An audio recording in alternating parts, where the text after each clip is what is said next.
Well, I started Diablo when I was 12, but it was on and off for the first 3 years or so. So I didn't practice much, it was more for fun. And then at age 15 was kind of when everything changed. I started performing, and I started teaching at Chinese schools, after school clubs. And yeah, so 15 I started taking it a little more seriously, practicing a lot more, pretty much every day more or less. How did I get started? I started because there was a teacher from Taiwan on tour in the US, along the East Coast. So they toured a lot of different cities along the East Coast of the US. And I was lucky enough that New York City was one of the cities. So they came, and it was only for about a week long. It was a camp. And I learned my first few tricks there. Yeah, toss and catch, spider web, some grind. And I just really liked it. It was really interesting. And then I saw the teacher perform, and I was like, wow, I want to do that one day too. So yeah, after that 1 week, well, there really wasn't anyone to teach me, but I just started going on YouTube, looking up videos, mainly practicing on my own and trying to figure stuff out on my own. And it was really tiring, but it was really fun.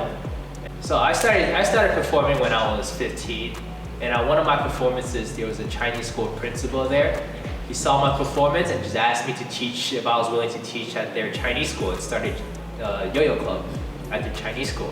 I said yeah, so I got one started, and it went really well for the first 2 years. Other schools started noticing and asked me to teach at their Chinese schools too.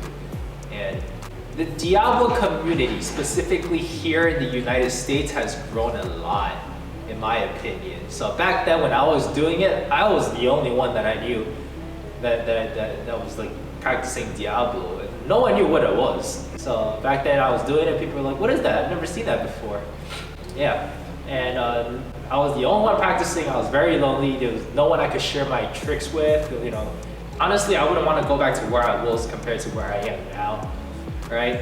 One of the biggest differences is that there's actually a community now that I am a part of. There are people out there that I could communicate with and collaborate with.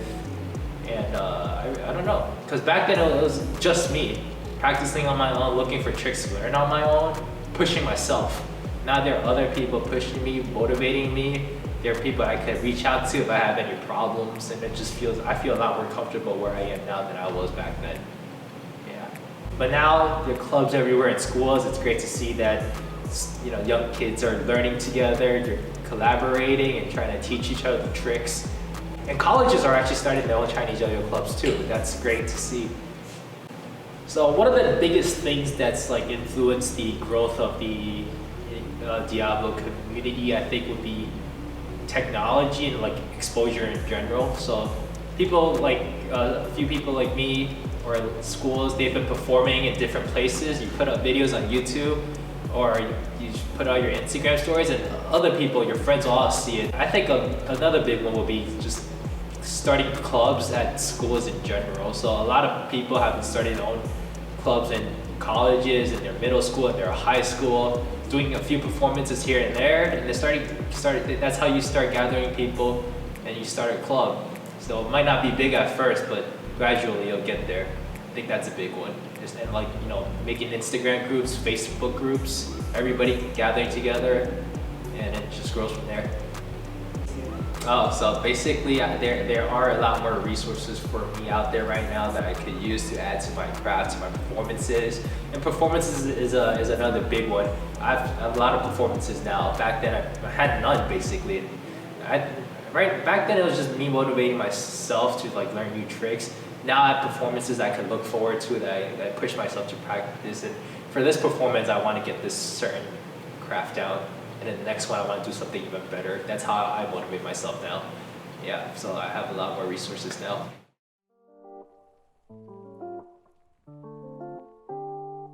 What the journey has taught me was that you can do anything as long as you put in the time and the effort. So that's one of the biggest things I learned in my, you know, practicing Diablo for like 8 years or so. There hasn't really been a trick that I just physically couldn't do yet. It might have taken a long time. Like my 4 Diablos, it took me 3 years. 3 years is a long time. And throughout that entire process, there were times where I felt like I wasn't going anywhere, or I felt like I was actually going downhill. But you know, I just kept going and practicing every day. And then yeah, it happened. So that's why I keep telling my students to just keep practicing and practicing and practicing, and then sooner or later you're gonna get there. I'm here to help guide them to make sure they're on the right path. But as long as you practice, you put in the time, you put in the effort, put in the hard work, you could learn anything you want.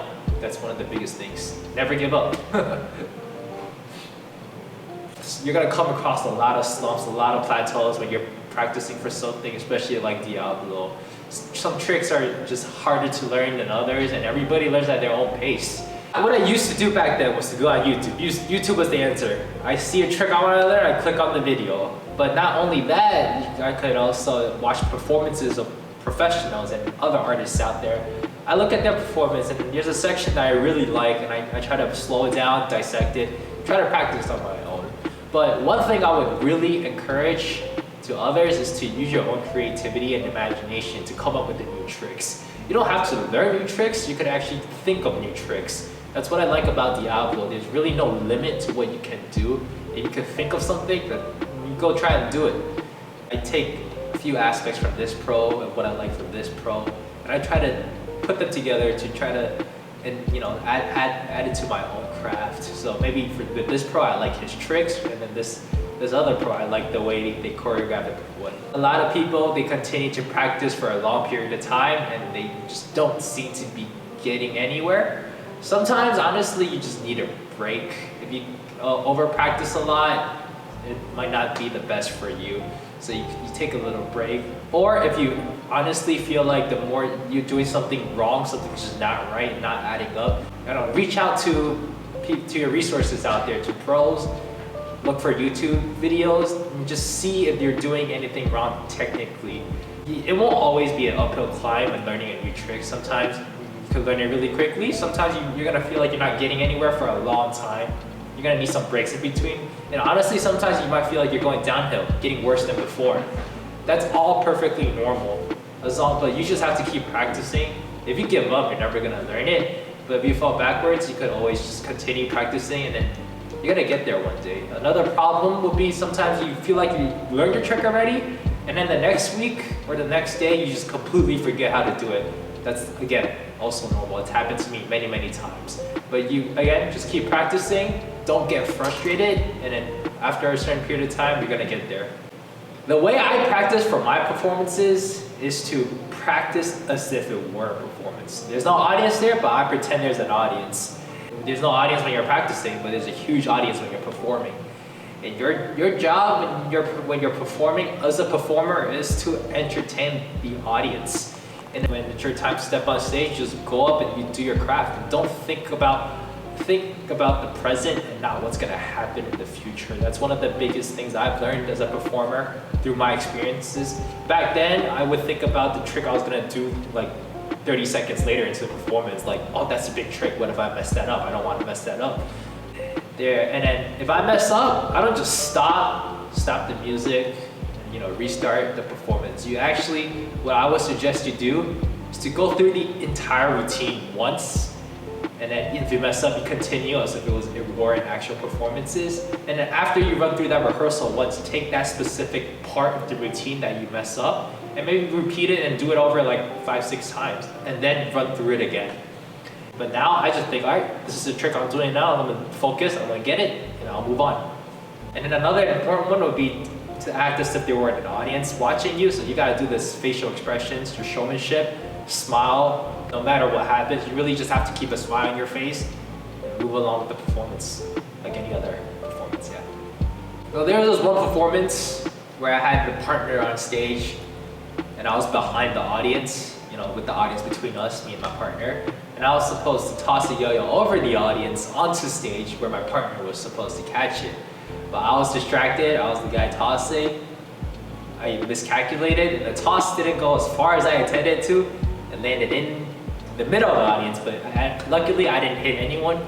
But, like any other mistake, I just picked it up, went on stage, and continued as if nothing happened. And then after that, I apologized and everything. But that was one of the biggest mess ups I've had in my performance. My favorite kinds of performances, again, it would be would be the ones where the audience, I have a lot of feedback from the audience. As in, I do some tricks and they clap really loudly, they cheer really loudly. It just it gives me motivation on stage, on the spot. And as a performer, I think that's what all performers really like, feedback from the audience. A big way to get feedback from the audience would be breaks in your performances. Ending poses, after you do a big trick, you stop, you stand in a pose, you smile at the audience for a good 2 seconds, and then usually they would clap and give you some feedback like that. After my performances, usually I would take a little break from practicing actually and just absorb, because you learn the most from your performances. It's not really when you're practicing that I've learned the most from. I've learned most from all my performances, all the mistakes I've made from my performances. So usually after a performance, I take a few days off practice and I just absorb all that and reflect on it. I always have a video recording of my performances and I just watch it over and over and over again to single out the mistakes and the errors and the parts where I think I could have done better, and I try to keep that in mind when I'm working on my next performances. There's always something you can learn from every single performance. Even if it's a flawless performance, there's always something that you could do better, and it's about figuring what that is and working on it.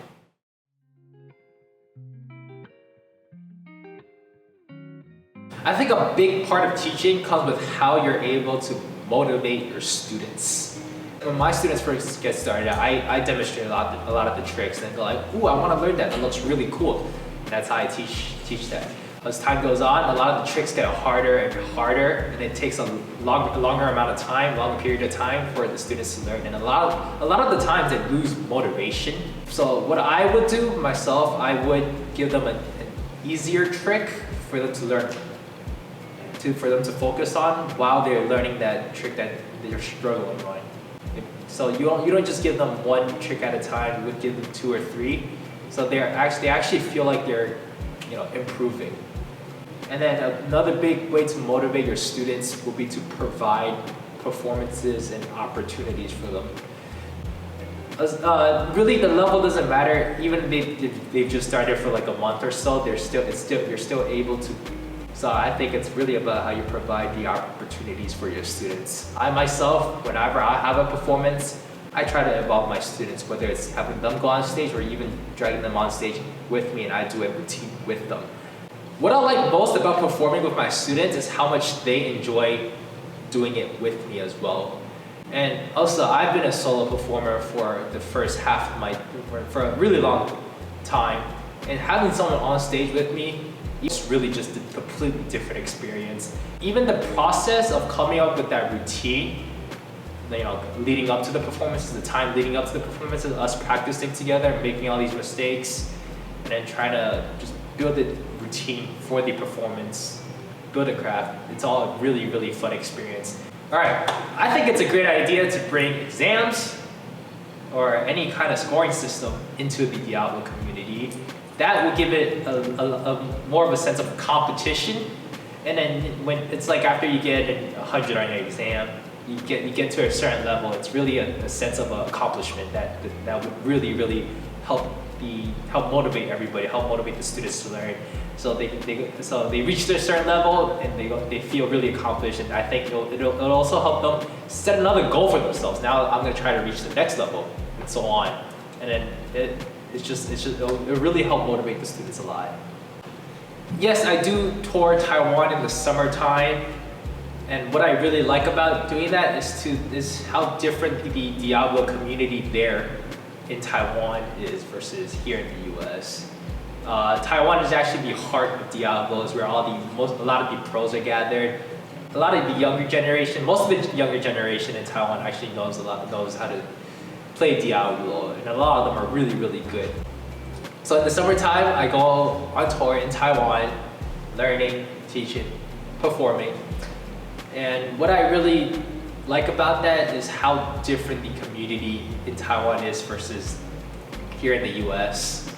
The Diabolo community is much, much more developed there. In Taiwan is actually the heart. Taiwan is the heart of Diabolo. most of the younger generation know how to play Diablo, and a lot of them are really, really good. And I just want to figure out why that's the case in Taiwan, and what we're lacking here, and there's anything I could do here that they're doing in Taiwan to help really grow the community in the US. And of course, I go there to also learn and improve my own craft, learn from the pros, learn some performing tips, some new tricks, some harder tricks. Yeah. What we're missing here in the US versus in Taiwan, I would say, would be competitions. Competitions is just a huge opportunity for players from anywhere and everywhere to gather, interact, compete, and learn. We don't have any of that here in the US, and they have that constantly in Taiwan, which is why their community is constantly growing and their technique is always getting better and better. And we're kind of stuck in the gray area. But I feel like as long as we get competition started here, people will start pushing themselves to try to do well in these competitions, and they'll also get to meet more Diablo players and connect with them. There aren't any competitions here in the US open to the public that I know of. There's little groups doing it here, little groups doing it there. And what I would like to see is just one big gathering of everybody in the US that does Diablo. You come together, they interact, they just have fun, have a little competition, and just get to know each other, and just from there we could grow.